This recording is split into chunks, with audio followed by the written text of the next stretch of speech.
Christians. My friend here says that the Gentiles were never under the old law to begin with.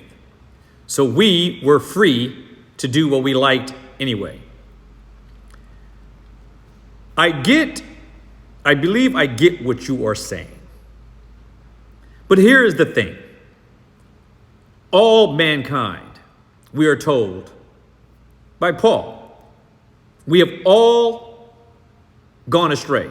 None of us understands, and none seek after God.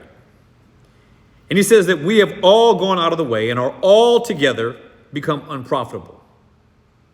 And there is none that does good, no, not one.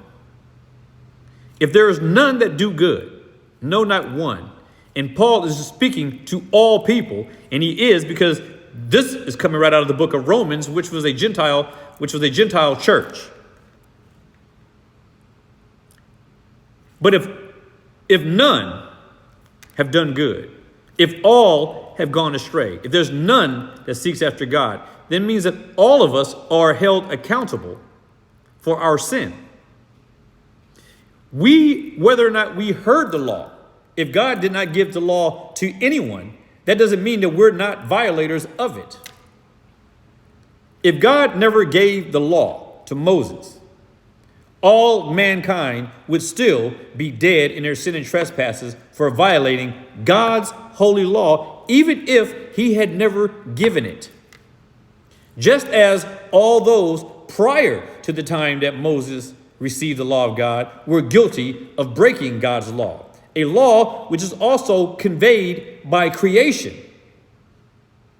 God teaches us that even creation itself condemns us apart from the law. Jesus said that God so loved the world that he gave his only begotten Son, that whosoever believeth, etc., etc. So that means that Jesus Christ saw that the whole world, not just the Jews, but all of the Gentile nations, they were all in need of salvation because they were all lawbreakers. So I have to disagree with my sister here who says that the Gentiles were never under the law. They never received the law the way the Gentiles had, but they are still responsible to be obedient to it, whether or not God gives it to them or whether or not God gave it ever. God did not have to give his law to hold man responsible for violating it. And that's the part that is so hard for people to understand.